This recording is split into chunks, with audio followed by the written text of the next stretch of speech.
Good day everyone, my name is Jumar Obalang Golem, and for this video we'll tackle about trigonometric functions and how to graph it. So this is our learning objectives from our topic. First is properly sketch the graph of trigonometric function based on its periodicity and amplitude, with or without the use of online trigonometric games, graphing calculator, computer graphing applications, and pen and paper activity. The second one is analyze the general behavior of the trigonometric function graphs. The next one, state the appropriate domain, range, amplitude, and period for each graph of sine, cosine, tangent, cosecant, secant, and cotangent functions. And the last one is point out and properly explain the effect of change in period and amplitude. So before we go to the graphing functions, we must remember these terminologies or key concepts. So first is periodic function. So a periodic function is a function whose values repeat after a fixed interval. This fixed interval is called the period. The second one is a cycle. So a cycle is a portion of the graph of function over an interval of length equal to the period. And the last one is the amplitude. So the amplitude of a graph of the sine or cosine function refers to the distance from the center line to the highest or lowest point in the graph. So before we move on, we must be familiar with the general sine and cosine function, which is y is equal to a sine of the quantity of bx minus c plus d. So this a represents the amplitude, and this b is used to calculate the period. So the formula for period is p is equal to 2 pi divided by the value of b. Then the c is equal to bx plus c equals 0. Then this d stands for vertical. So using this formula, we will try to graph this one function. So now let's try to identify the amplitude, the period, and the phase shift using this function. So the amplitude here is 4. So here is the amplitude, and now we will find the period. So the period is equal to 2 pi divided the value of b. So the value of b here is 2. So we must cancel out 2, and we have pi. Then the next one, we will find the value of phase shift. So c is equal to, we have here 2 pi over 3 divided by 2. So we have here now pi over third. So this is the value of amplitude, period, and phase shift. So let's try to graph a sine function. So let's say we have a sine function x minus 1. So what we need to do first is we have to find the period. So the period is equal to 2 pi. After finding the period, we will now find the vertical. So this is the vertical. So using this vertical, we will draw a line here, a negative 1.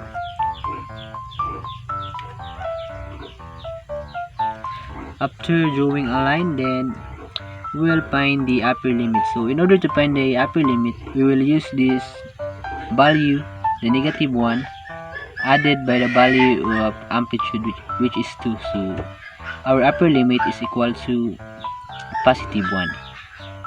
So the upper limit is positive 1.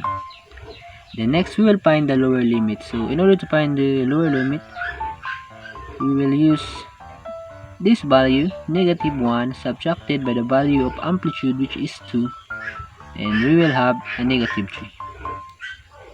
So the negative 3 is here. So we will graph now. So start at the center. So we will start at the center from n. So this haba. So we will put value first. So this was 2 pi, and this is 3 pi over 2 pi, then pi over 2, and then the graph will look like this. It will go up to the maximum, go down to the 0 at pi, and go down back to the line, then go down to the minimum of -3, then go up back to the 2 pi. So it is a one cycle. So it is the graph of this function. So now we'll try to graph a cosine function. So first we will need to find the period. So the period is equal to 2 pi. The next we will find the upper limit. So to find the upper limit, we will use the value of vertical added to the value of amplitude. So our upper limit is positive 5. The next we will find the value of the lower limit. So to have the value of the lower limit, we will have the value of vertical subtracted by the value of amplitude. So we will have a -1. So now we will graph this function. So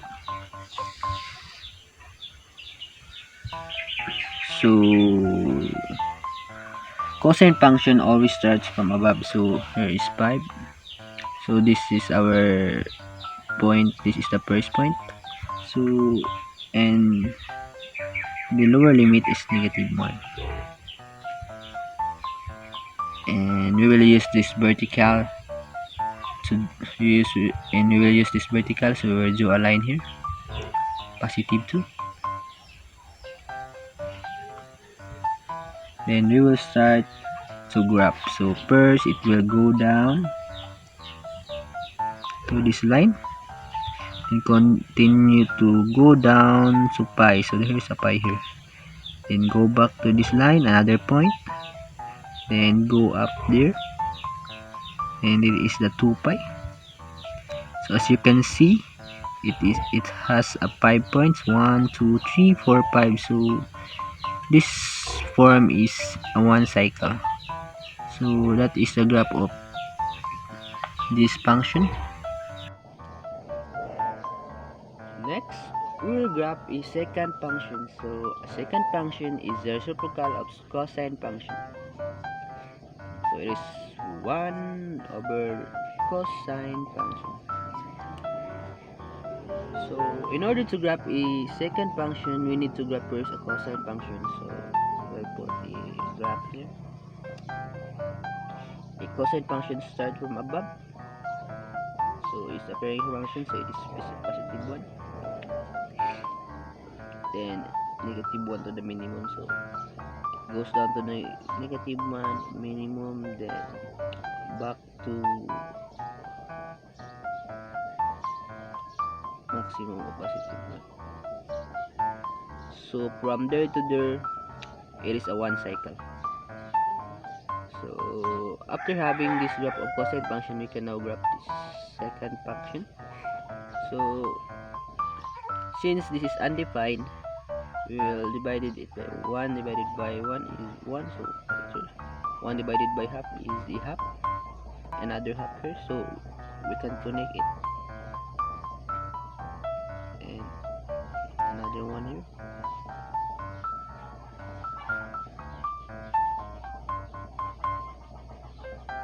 So that is the graph of second function, but remember that this is undefined, so there is a vertical asymptote from every point here, another one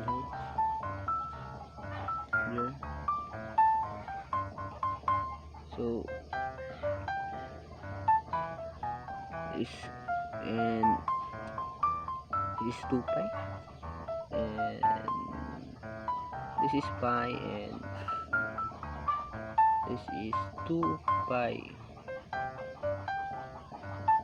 So that is how to graph is second function. Next, we will try to graph a basic cosecant function. So we know that cosecant function is the reciprocal of the sine function, so it is 1 over sine function. So in order to graph a cosecant function, we need to graph a sine function first.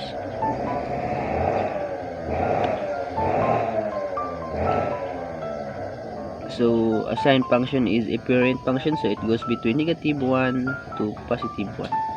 So there's a 0 here. So we will graph a sine function.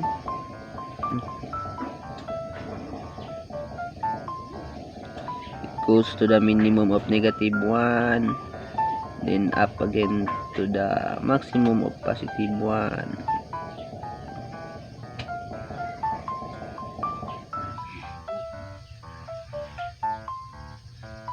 So as you can see here, it is a sine function graph.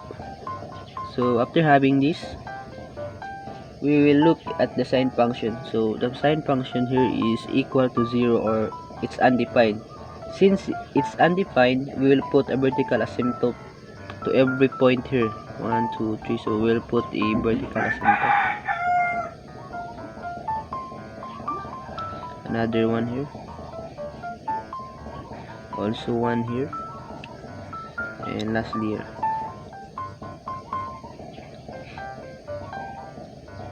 So we're done having plotting the vertical asymptotes, then we can now graph the cosecant function. So first, we need to know that this is undefined, so we'll try this parent function. 1 divided by 1 is 1.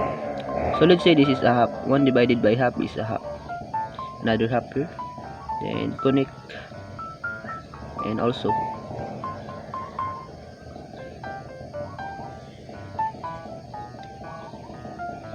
So that is how to graph a basic cosecant function.